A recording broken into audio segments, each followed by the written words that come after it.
The USS Discovery moved slowly through the dark space around Kepler 442b.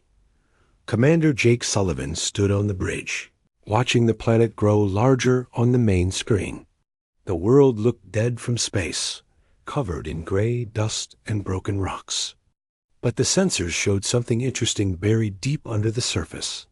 "Take us into orbit," Jake told his pilot. "Nice and easy." Dr. Lisa Martinez walked up beside him, holding her tablet. She was the teen's expert on old alien ruins. Her dark hair was tied back, and her eyes were bright with excitement. "The scans are amazing, Jake. Whatever is down there is huge. The metal readings go down for miles." Jake nodded. They had been traveling for 3 months to reach this place.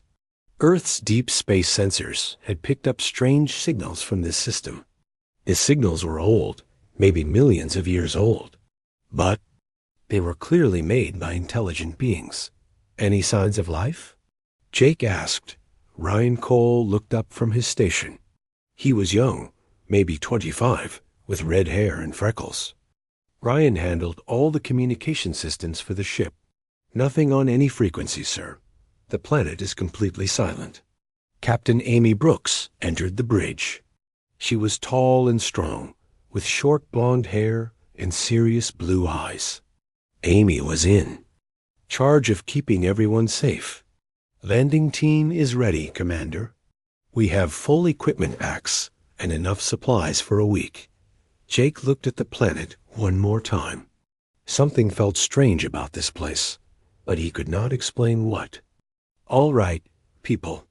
Let's go see what secrets this world is hiding." 2 hours later, they were on the surface. The air was thin but breathable. The sky was a pale yellow color, and 2 small suns hung low on the horizon. The ground was covered in fine dust that crunched under their boots. Lisa led them toward the largest metal reading. As they walked, she kept checking her scanner.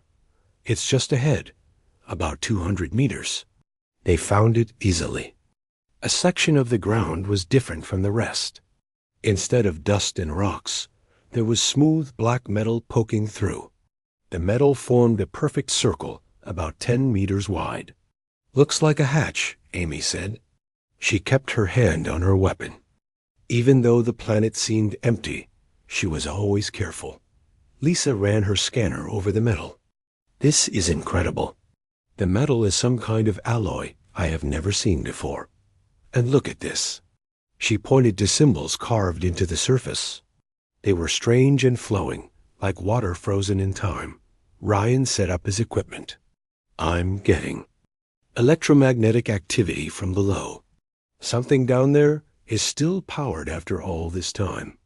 Jake knelt down and touched the metal. It was warm, even though the planet was cold. "Can we open it?" Lisa nodded. "I think so. The symbols seem to be some kind of control system."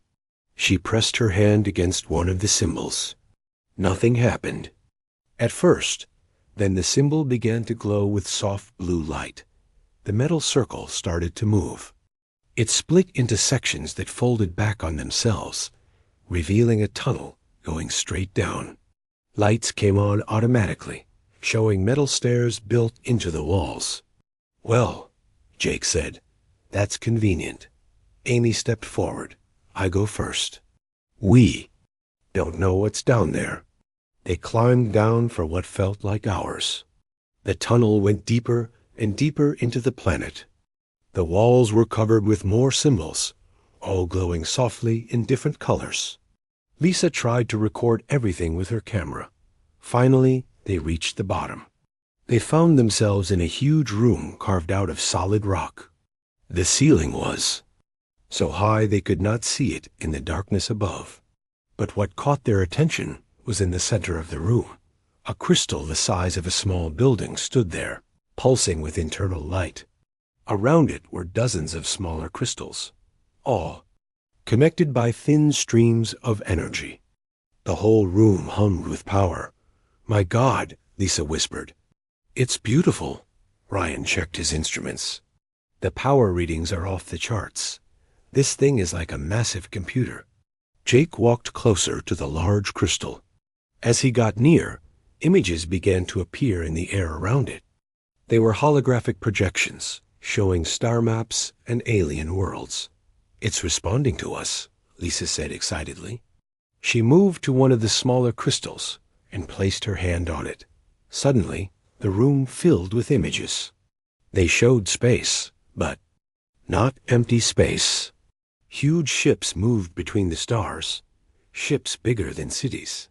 And on the ships were creatures Jake had never seen before. They had long arms and gray skin, with large black eyes that seemed to see everything. But the images showed more than just aliens. They showed worlds like Earth, with blue skies and green forests. And they showed those worlds being attacked. The huge ships would arrive, and then ... Jake's single quotes S-blood went cold as he watched. The aliens were not explorers or traders. They were hunters. And they hunted thinking beings like humans. The images changed, showing the inside of the alien ships. There were cages there, thousands of them. And in the cages were creatures from dozens of different worlds. All of them intelligent, all of them prisoners. Lisa gasped. "Jake, you need to see this." She had found another crystal that showed different images. These were older, much older. They showed Earth, but Earth from millions of years ago. The planet was different then, with different continents and different creatures. But the aliens were there too. They were doing something to the early life on Earth, changing it, guiding it, making it grow in specific ways. "They made us," Lisa said quietly. "They made humans." The crystal showed more. It showed how the aliens had visited Earth over and over again through history. They had left things behind, artifacts and technology, always at just the right time to push human development. Forward. Every major step in human progress was there. The development of agriculture, the invention of writing, the discovery of metalworking, the creation of computers, even the development of space travel. All of it had been guided by the aliens. Ryan's voice was shaking. "Commander, unpicking. Up a transmission. It's coming from these crystals." "What kind of transmission?" It's going out into space, to multiple locations, and it started the moment we activated this place." Amy grabbed Jake's arm. "We need to leave. Now." But Jake was still watching the images. The crystal was showing him Earth as it was today, and it was showing him a date that was only 30 years in the future. "They're coming back," he sighed. "They're coming back to harvest us." The images showed the alien ships approaching Earth, showed human cities being attacked, showed people being taken away in the same cages they had seen before. Lisa found more crystals. Each one told part of the same horrible story. "Jake, this has happened before, hundreds of times.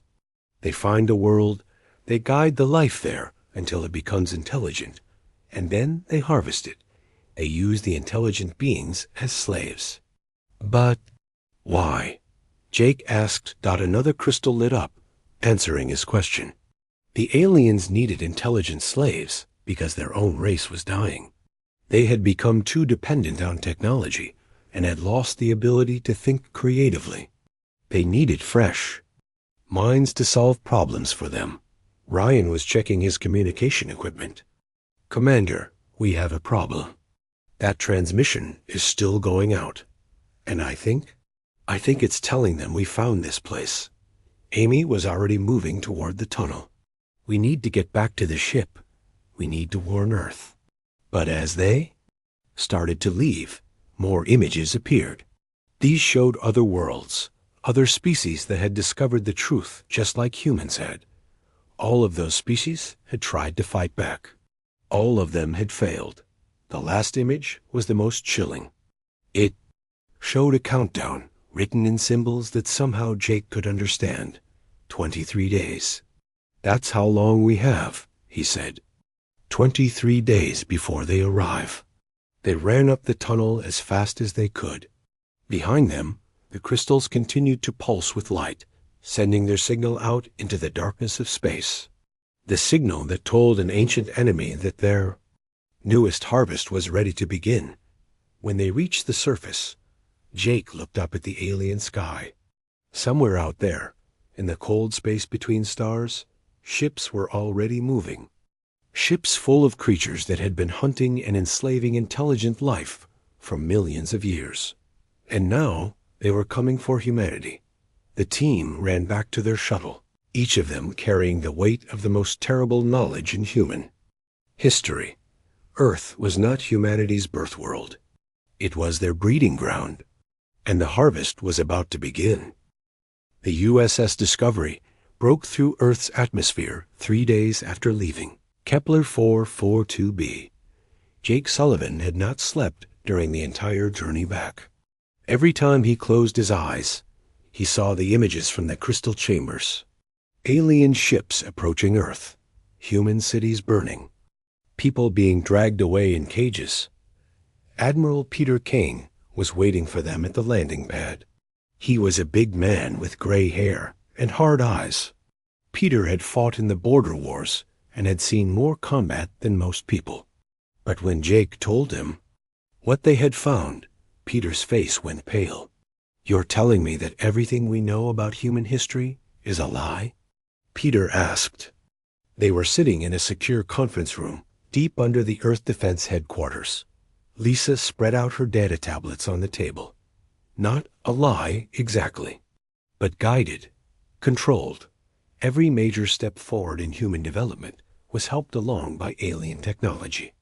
She showed Peter the recordings from the crystal chamber, images of ancient aliens visiting Earth throughout history, pictures of artifacts being buried in just the right places for humans to find them at exactly the right times. "Look at this," Lisa said, pointing to one image. "This shows the aliens placing metal tools near early human settlements 12,000 years ago, right when humans were learning about agriculture." Ryan pulled up more data on his computer. And here, they left mathematical concepts carved in stone near the first cities. Always just advanced enough to push human knowledge forward, but not so advanced that humans would suspect outside help. Peter studied the images carefully. "This is hard to believe. You're saying that every human achievement was really their achievement?" "Not every achievement," Jake said. "But they gave us the tools and knowledge we needed at each step. They were farming us, Admiral, like cattle." The door opened and President Helen Carter walked in. She was a small woman with sharp features and intelligent eyes. Helen had been leading Earth for 5 years, and she was known for making hard decisions. Quickly, "I've read your preliminary report," she said, sitting down at the table. "If this is true, we have 18 days before they arrive." Jake nodded. The countdown was clear, and our arrival at the site triggered some kind of alert system. "They know we found their secret." Helen looked at each person in the room. "What are our options?" "We could try to hide," Ryan suggested. "Evacuate Earth and the colonies. Spread out across the galaxy so they can't find us all." Peter shook his head. "With what ships?" "We have maybe 300 vessels capable of interstellar travel. That's not enough to evacuate 40 billion people." "Then we fight," Amy said. She had been quiet during most of the meeting, but now she leaned forward. "We have the Earth Defense Fleet. We have weapons." Lisa pulled up another image from the crystal records. It showed one of the alien ships. The thing was enormous, like a small moon with engines attached to it. "This is what we would be fighting," she said. "Their smallest ships are 10 kilometers long. Their largest are the size of asteroids. And according to the records, they have thousands of them." The room went quiet. Everyone stared at the image of the alien ship. It looked impossible to fight, like trying to attack a mountain with a stick. "There has to be something," Helen said. "No species conquers the galaxy for millions of years without making enemies, without making mistakes." Jake remembered something from the crystal chamber. "Lisa, Show them what we found about the other species, the ones who discovered the truth before they were harvested. Lisa's fingers moved across her tablet. New images appeared on the wall screen. These showed different worlds, different species. But all the images told the same story. Discovery, panic, desperate attempts to fight back, and then extinction. Every species followed the same pattern, Lisa explained. They found out about the harvest, they tried to fight, and they lost. The aliens have refined their methods over millions of years. Wait, Peter said, pointing at one of the images. What about that one? That structure looks different. The image showed ruins on a dead world. But these ruins were different from the others. They were larger, more complex. And they were not completely destroyed. The Valian Empire, Jake said, reading from Lisa's notes. They lasted longer than the others. According to the records, they discovered the truth 300 years before their scheduled harvest. Helen's eyes lit up. 300 years? That's much longer than the others had. Yes, but they still lost in the end, Lisa said. The records show their final defeat. But they had time to prepare, Peter said. Time to study their enemy. Maybe time to find weaknesses. Jake stood up. We need to go back. Not to Kepler 442b, but to the Valian homeworld. If they had 300 years to prepare, they might have left something behind. Something that could help us. Helen nodded. Do it. Take your fastest ship and get there as soon as possible. While Jake's team prepared for another journey, other people across Earth were beginning to understand the truth. Sarah Kim worked in the intelligence division of Earth Defense. She was young and smart, with a talent for finding patterns in large amounts. Of Data. Sarah had been given access to all the crystal chamber recordings. She was looking for connections between the alien artifacts and human history. What she found made her sick to her stomach. Every major human leader throughout history showed signs of subtle influence. Not mind control, but guidance. Suggestions planted in their minds during key moments. The development of democracy, the Industrial Revolution, even the space program. All of it had been nudged along by alien influence. But worse than that, Sarah found evidence that some humans were different from others. Throughout history, certain people had appeared who seemed to know things they should not know, who made decisions that benefited alien goals rather than human ones. They have agents among us, Sarah told Admiral Peter Kane. People who don't even know they're working for the aliens. Peter felt cold. How many? I don't know. The patterns suggest maybe 1 in every 1,000 people. They look human. They act human, but they have something extra in their minds. Something that makes them serve alien interests. Meanwhile, long-range sensors were picking up movement in deep space. Dr. Carlos Rivera was Earth's best space physicist. He had been tracking the alien fleet since Jake's team returned from Kepler 442b. They're coming from multiple directions, Carlos told the Defense Council.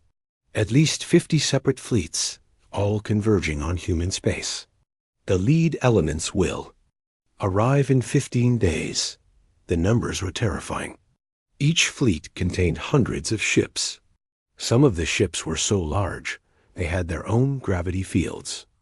The combined alien force was bigger than anything humans had ever imagined. But Carlos had found something interesting in the sensor data. They're not moving at maximum speed, he said. Based on their technology level, they could be here in 5 days if they wanted to. Instead, they're taking their time. Why would they do that? Helen asked. Because they're not worried about us, Amy said grimly.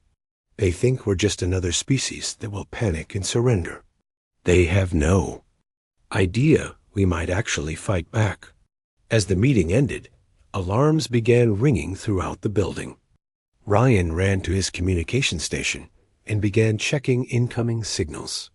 Commander, he called to Jake, we're getting reports from the outer colonies. Strange ships have been spotted near the mining stations on Proxima 7. The main screen showed a blurry image from a mining ship's camera. A sleek alien vessel hung in space near the mining station. It was not attacking, just watching. They're scouting us, Peter realized, getting a final look at human capabilities before the main fleet arrives. Jake felt anger burning in his chest. For millions of years, these aliens had been treating intelligent species like farm animals. They had guided human development, controlled human progress, and planned to enslave humanity, just like they had enslaved countless others. Not this time, Jake said quietly. This time is going to be different. Helen stood up and addressed the room. I'm declaring a planetary emergency. All military forces are to be placed on high alert. All civilian governments are to begin evacuation. Procedures for essential personnel. And I want every human ship, military or civilian, to be ready for combat. Ma'am, Peter said carefully, even with every ship we have, we're outnumbered 1,000 to 1. Helen smiled, but it was not a happy smile. Then we better make sure we're fighting smarter, not harder. As people began to leave the meeting, Jake looked out the window at the blue sky of Earth. Somewhere up there, beyond the atmosphere, alien ships were already arriving. Ships filled with creatures that thought humans were just another species, to be harvested and enslaved. But humans had something the aliens had never encountered before. They had the knowledge of what was coming, and they had time to prepare. Not much time, but maybe enough. The harvest was supposed to begin in 15 days. Jake intended to make sure it would end in failure. The USS Discovery reached the Valian homeworld after 2 days of travel at maximum speed. Jake Sullivan stood on the bridge, looking at the dead planet below. The world was covered in strange metal structures that reached high into the sky like enormous needles. But there were no lights, no movement, no signs of life. Take us down to the largest structure, Jake told his pilot. Lisa, what are you seeing on the scanners? Dr. Lisa Martinez studied her readings carefully. The metal is similar to what we found on Kepler 442b, but different, more advanced. And Jake, there are power readings coming from deep underground. They landed near a tower that was over 1 kilometer tall. The metal was black and smooth, but it was covered with symbols that seemed to move when you looked at them directly. Amy Brooks led the way as they entered through an opening at the base of the tower. Inside, they found something amazing. Valians had built a massive library, but not made of books. Instead, there were thousands of crystal storage devices, each one containing huge amounts of information. And at the center of the library was something that made Jake's heart race with hope. It was a holographic display showing the alien harvest fleet. But this display was different from the one on Kepler 442b. This one showed weaknesses, points where the alien ships were vulnerable, tactics that might actually work against them. My God, Lisa whispered. They figured it out. The Valians actually found ways to fight back. Ryan Cole connected his equipment to the Valian systems. The technology was old, but still working. I'm getting massive data downloads, battle plans, weapon designs, tactical analyses. Jake, this is incredible. The holographic display changed, showing a battle between Valian ships and the harvest fleet. The Valians were losing, but they were making the aliens pay a terrible price for every victory. And more importantly, they were learning. Look at this, Amy said, pointing to one section of the display. They found that the alien ships have blind spots, areas where their sensors don't work well. Jake studied the tactical information. The Valians had discovered that the harvest fleet relied on predictable attack patterns. The aliens had been so successful for so long that they never changed their methods. They always approached target worlds the same way, always positioned their ships in the same formations. But there was something else in the Valian records. Something that made Jake's blood run cold. They had traitors, he said quietly. Valians, who were working for the aliens. That's why they lost in the end. Lisa found more records about the traitors. They were not evil Valians who chose to betray their species. They were Valians who had been changed by alien technology. Small devices had been planted in their brains that made them serve alien interests without knowing it. The neural parasites, Ryan said, reading from another crystal. The aliens use these things to control members of species they plan to harvest. They plant them years before the harvest begins. Amy checked her weapon. Then we might have these parasites among humans right now. We do, Jake said, remembering Sarah Kim's intelligence report. Sarah found evidence of alien agents throughout human history. People who don't know they're working for the aliens. They spent hours downloading everything the Valians had learned. When they finally returned to the Discovery, they carried with them the most valuable intelligence in human history. But they also carried the knowledge that humanity's situation was even worse than they had thought. The trip back to Earth took another 2 days. When they arrived, Jake found a world transformed. Every human ship, military and civilian, was being converted for war. Cargo vessels were being fitted with weapons. Passenger ships were being turned into troop transports. Even small personal craft were being armed with whatever weapons could be found. Admiral Peter Kane met them at the landing pad. "How much time do we have?" Jake asked. 8 days, Peter said grimly. The alien scout ships are getting bolder. They've started attacking our outer monitoring stations. The main fleet will be here soon. Jake gave Peter the data crystals from the Valian homeworld. This might save us. The Valians found weaknesses in the alien tactics, but we have another problem. The neural parasites. Dr. Nicole Adams was waiting for them in the laboratory. She was a small woman with dark skin and intelligent eyes. Nicole was humanity's best expert on alien biology, and she had been studying the parasite data since Jake's team sent it ahead. "I think I can detect them," Nicole said, showing them. Brain scan images.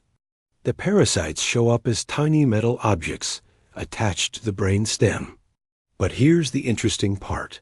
I think we can turn them off. She explained that the parasites worked by sending and receiving signals from the alien fleet. If those signals could be blocked or changed, the parasites might stop working.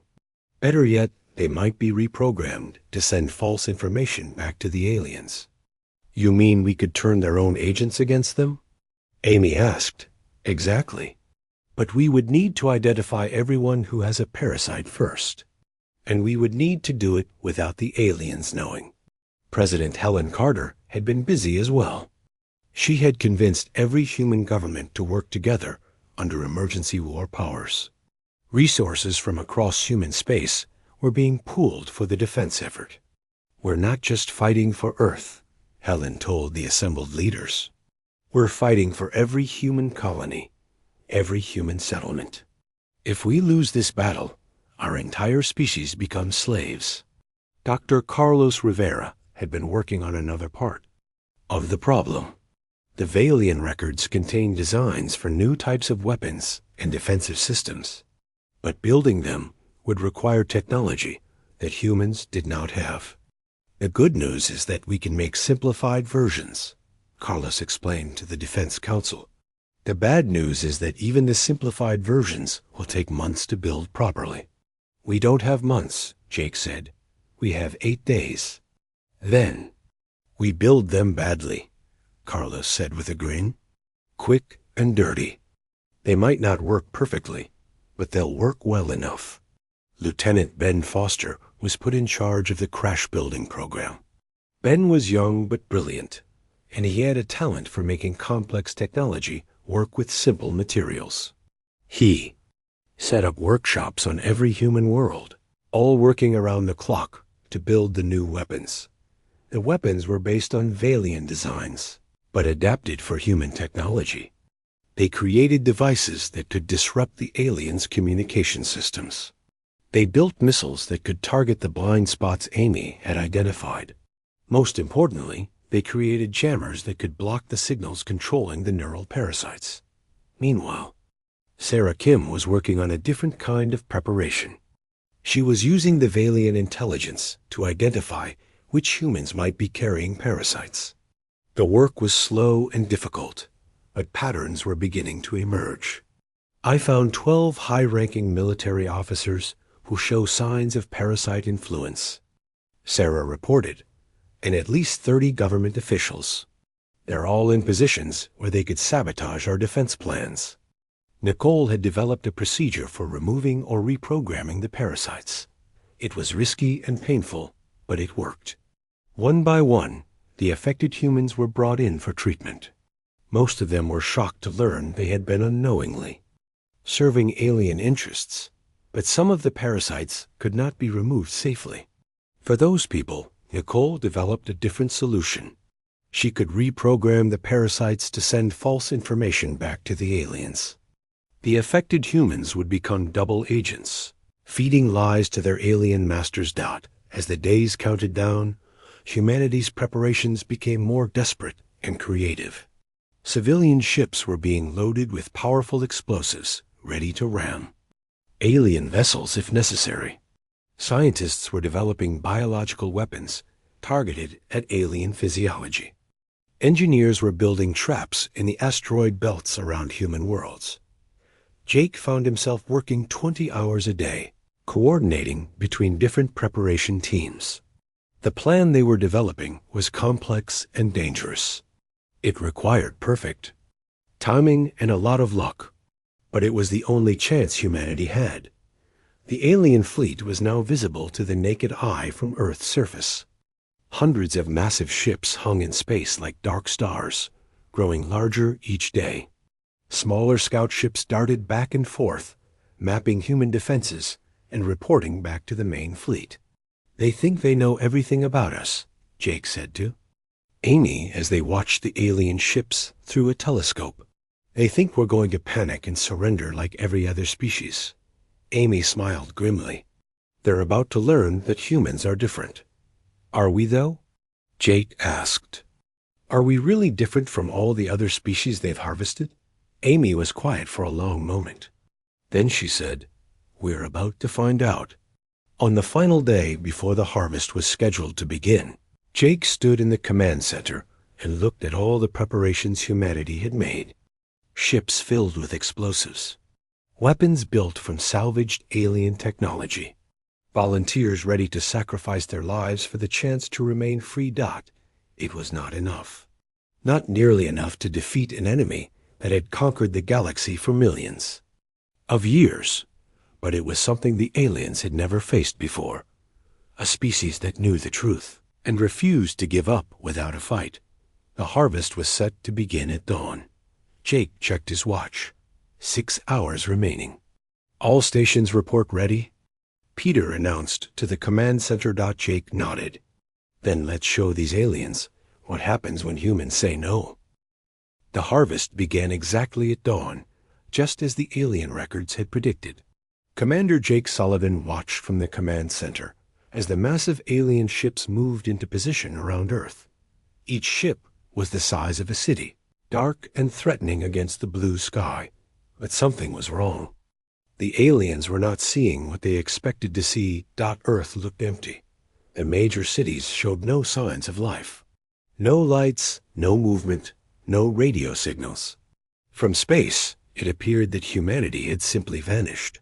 The same was true for all. The human colonies. Mars was silent. The mining stations around Jupiter were dark. Even the busy trade routes between worlds showed no traffic. "Phase 1 is working," Admiral Peter Kane said quietly. "They think we ran away. The truth was very different. Humanity had not fled. They had hidden." Every major population center had been evacuated into underground shelters built over the fall. Past 8 days. The shelters were deep and shielded, invisible to alien sensors. Above ground, automated systems played recordings that made the cities look abandoned. Captain Amy Brooks was positioned in an asteroid field near Mars, along with 50 other ships. They had been waiting in silence for hours, their engines cold and their weapons powered down. The asteroids hid them from alien sensors, just as the Valian records had suggested. Alien scout ships approaching our position. Amy's communications. Officer whispered. 3 ships moving slowly. Amy watched the alien vessels on her screen. They were beautiful in a terrible way, sleek and graceful like metal sharks. But they were also arrogant. The aliens were not being careful, because they had never needed to be careful before. The scout ships passed within a few hundred meters of Amy's position. Their sensors swept back and forth, looking for signs of human presence, but they found nothing. The human ships were completely silent, drifting like dead metal among the rocks. "They're moving on," Amy's officer reported, heading toward the inner system. Amy smiled grimly. The aliens were falling into the trap perfectly. On Earth, Jake was coordinating the next phase of the plan. Deep underground, Dr. Nicole Adams was working with the reprogrammed human agents. These were people who had been carrying alien neural parasites, but were now sending false information back to the Harvest Fleet. "The aliens believe that humanity scattered in panic," Nicole reported. "Our double agents are telling them that most humans fled to the outer colonies, while others are hiding on distant worlds." This was exactly what the aliens wanted to hear. It matched the pattern they had seen from every other species they had harvested. First came denial, then panic, then a desperate attempt to hide or run away. The aliens had dealt with this behavior thousands of times before, but humans were not running. They were positioning themselves for an attack. Lieutenant Ben Foster was hiding in the wreckage of an old space station near Earth's moon. His ship looked like just another piece of debris, but it was actually packed with the new weapons built from Valian designs. Around him, dozens of other ships waited in similar hiding places. Alien command ship moving into primary position. Ben reported over the secret communication channel. Just like the Valian records predicted, the aliens always followed the same pattern. Their command ships would position themselves at the center of each target system, while smaller ships spread out to hunt for survivors. It was an efficient system that had worked for millions of years. It was also predictable, which made it vulnerable. Dr. Carlos Rivera was on a research station hidden inside the asteroid belt. He had been monitoring alien communications since the harvest began. The aliens were using the same frequencies and protocols they had always used. They saw no reason to change or improve their methods. "I'm reading their command codes," Carlos reported. "The communication jamming devices are ready to deploy." Jake checked the time. The aliens had been in the system for 6 hours, slowly moving their ships into the standard harvest formation. In 30 minutes, they would begin the real attack, sending teams down to Earth's surface to capture any humans they could find. "All units, prepare for Phase 2, Jake announced over the secure channel. The plan was simple but dangerous. While the aliens were focused on the seemingly empty worlds, human ships would attack their blind spots and communication centers. The goal was not to win a direct battle, which was impossible, but to disable their coordination and cause confusion. Amy Brooks gave the signal to her hidden fleet. 50 human ships suddenly powered up their engines and burst out of the asteroid field. They moved fast and low, staying in the sensor blind spots that the Valians had identified. The alien scout ships were caught completely by surprise. They had been moving slowly and carefully, scanning for hidden humans. They never expected humans to attack them. Amy's ship fired the new weapons that Ben Foster's teams had built.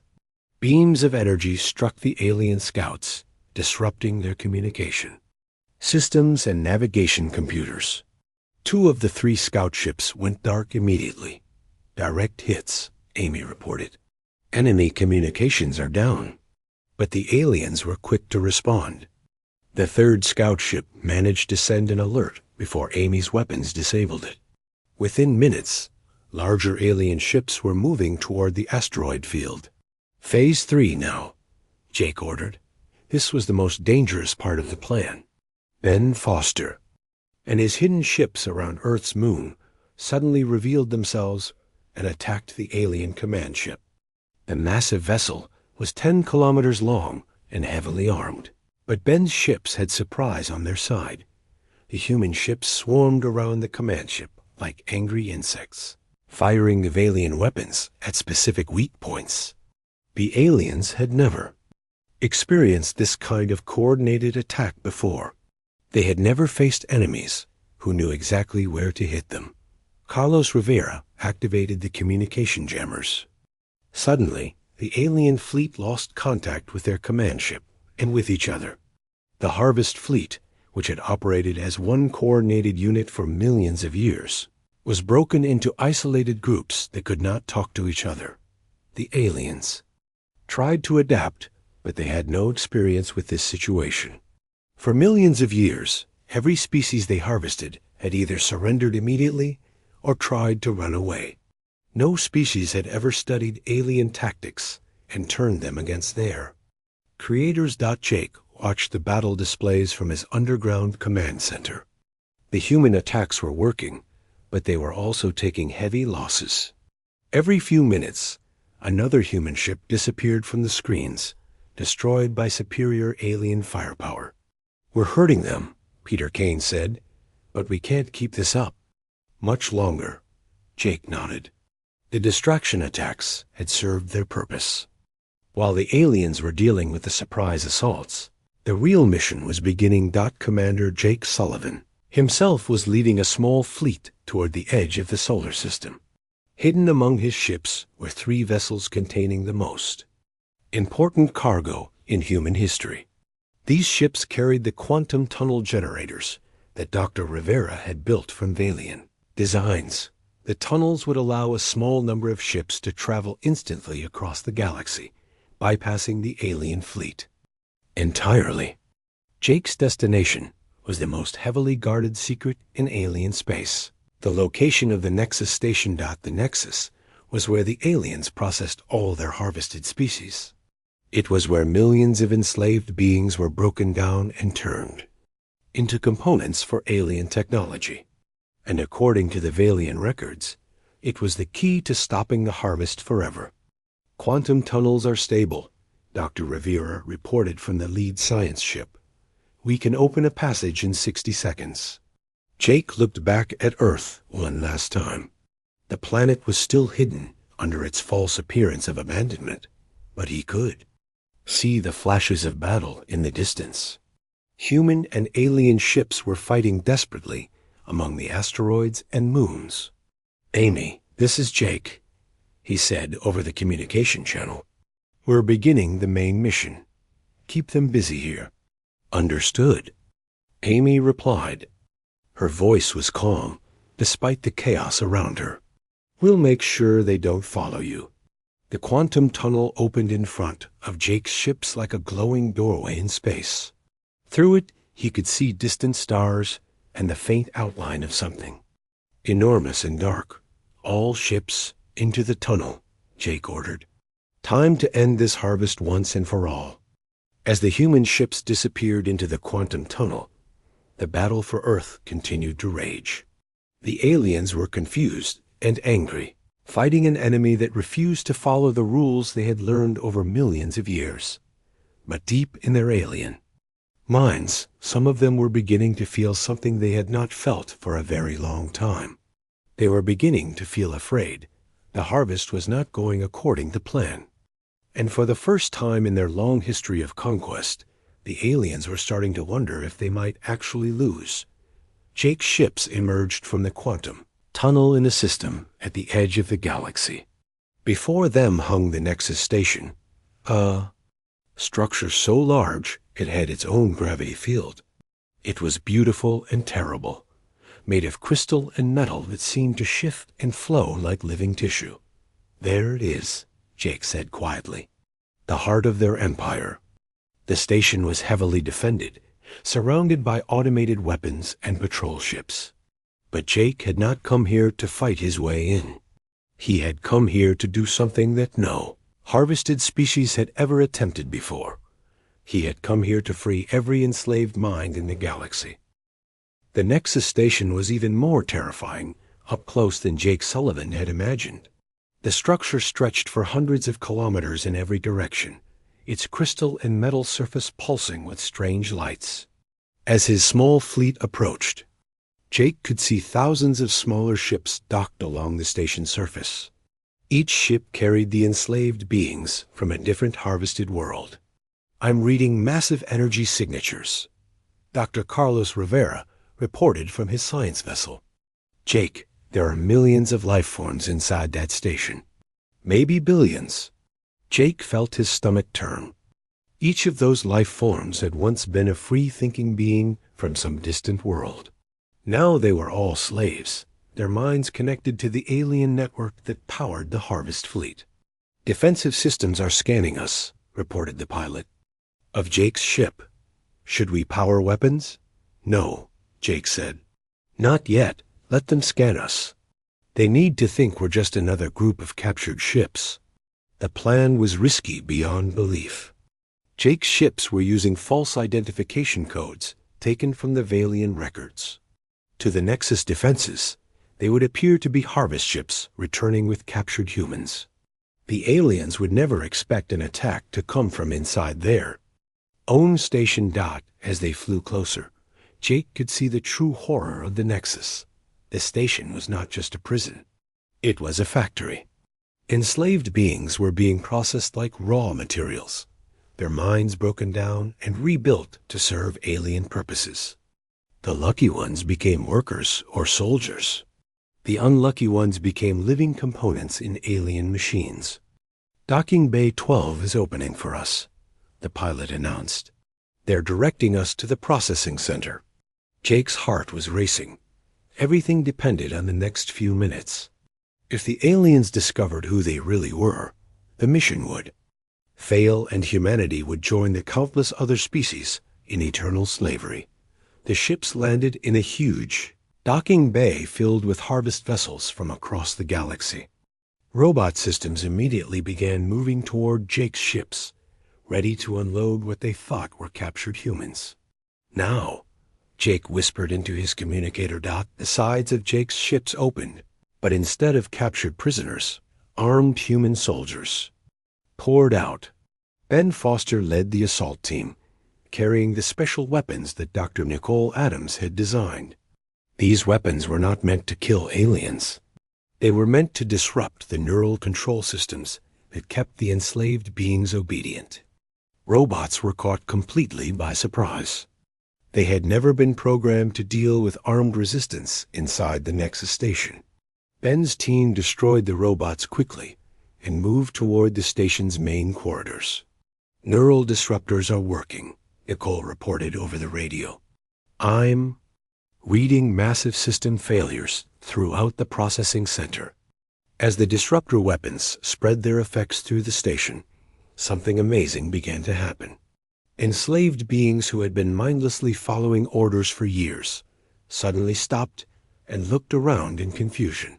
The neural parasites that controlled them were being overloaded by the human weapons. Jake led a small team toward the station's central core. According to the Valian records, this was where the master control system was located. If they could reach it, they might be able to free every enslaved mind in the galaxy. But the station's defenses were finally responding to the attack. Alien soldiers poured into the corridors, their weapons charged and ready. These were not the gray-skinned creatures from the crystal recordings. These aliens were different, larger and more dangerous looking. Those are the real masters, Carlos said, studying his scanner readings. The others we saw in the recordings were slaves too, just like everyone else. Jake realized the horrible truth. The harvest had been going on for so long that even the aliens who ran it were enslaved. The real masters were something else entirely. Amy Brooks's voice crackled over the radio from Earth. "Jake, we're losing the battle here. The aliens are adapting to our tactics. How much more time do you need?" "Just a little longer," Jake replied. But he was not sure they had a little longer. His team fought their way through corridor after corridor. The station was like a maze, with passages leading in every direction. But Jake followed the energy readings that Carlos was tracking. The strongest signals were coming from the very center of the station. Finally, they reached a massive chamber. That took Jake's breath away. The room was filled with millions of crystal containers, each one glowing with soft light. And floating in the center of the chamber was something that made Jake's skin crawl. It was not a living creature. It was a machine, but a machine that had grown like a cancer over millions of years. Cables and metal tubes spread out from its central core, connecting to every part of the station. The machine pulsed with a rhythm like a heartbeat, and Jake realized he was looking at the true master of the harvest. "It's an artificial intelligence," Carlos said in amazement, "but not like any AI we've ever built. This thing has been alive for millions of years." The machine spoke, its voice echoing through the chamber in a language that somehow Jake could understand. "You are the humans," it said. "You have come farther than any species before you. But you are too late. The harvest is eternal. The network is eternal. You will join us, just like all the others." "No," Jake said, raising his weapon. "This ends now." But Nicole grabbed his arm. "Wait, Jake, look at the crystal containers. Those aren't just storage units.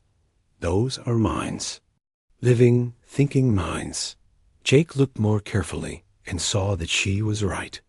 Each crystal contained the preserved consciousness of a being from some harvested world. Billions of minds, all connected to the central machine, all forced to serve its endless hunger for control. If we destroy the machine, we kill them all, Jake realized. But if we don't destroy it, the harvest continues forever, Amy's voice said over the radio. "The alien fleet at Earth is regrouping. They know we're here now." Jake stared at the machine and the billions of trapped minds. There had to be another way. There had to be a solution that did not require genocide on a galactic scale. Then Nicole made a discovery that changed everything. "Jake, the neural parasites we found in humans, they're not just control devices. They're communication links. If we can reverse the signal flow, we might be able to free the trapped minds instead of destroying them." The idea was incredibly dangerous. Someone would have to connect directly to the machine's network and broadcast the concept of freedom to billions of enslaved minds. The mental strain could destroy whoever attempted it. "I'll do it," Jake said. "No," Carlos said. "Let me. I understand. The technology better. It has to be me," Jake insisted. "I'm the one who discovered the truth. I'm the one who started this fight." Before anyone could argue further, Jake connected one of Nicole's neural interfaces to his head and plugged it into the machine's control system. The effect was immediate and overwhelming. Jake's mind was suddenly connected to billions of other minds, all trapped in an endless network of slavery and despair. The weight of their combined suffering nearly crushed his consciousness. But Jake held on to one thought: a memory of Earth's blue sky, of human laughter, of the feeling of being truly free. He broadcast that memory through the entire network, sharing the concept of freedom with every trapped mind. The response was incredible. Across the galaxy, enslaved beings suddenly remembered what it felt like to make their own choices. On harvest ships and processing stations, on slave worlds and factory planets, billions of minds began to rebel against their programming. The ancient machine at the center of the nexus fought back, trying to reassert control. But it was too late. The idea of freedom spread through the network like wildfire. Impossible to stop or contain. Jake felt his own mind beginning to fragment under the strain. But he held on long enough to send one final message through the network. You are free. Choose your own path. The machine let out a sound like a scream and began to tear itself apart. Without the enslaved minds to power it, the artificial intelligence that had controlled the harvest for millions of years finally died. Jake collapsed, his consciousness barely intact. But he was alive, and he was still human around them. The Nexus station began to shut down. The crystal containers opened, releasing the preserved minds back to their original bodies where possible, or allowing them to finally rest in peace where bodies no longer existed. On Earth, Amy Brooks watched in amazement as the alien harvest fleet suddenly stopped attacking. The ships drifted powerlessly in space as their enslaved crews awakened to freedom and refused to continue the harvest. Some of the freed aliens were grateful. Others were angry. Many were simply confused after so many years of slavery. But all of them were free to choose their own destinies for the first time in millions of years. Jake's team returned to Earth as heroes, but Jake himself knew the real. Heroes were all the beings who had suffered in slavery and finally found the courage to break free. The galaxy would never be the same. Dr. Lisa Martinez established the Archive of Memory, a place where the histories of all harvested species could be preserved and honored. The galaxy began the long process of healing from millions of years of slavery and exploitation. And on a small blue planet called Earth, humans looked up at the stars and knew that they had not just saved themselves. They had given the gift of freedom to an entire galaxy. The harvest was over. The Age of Liberty had begun.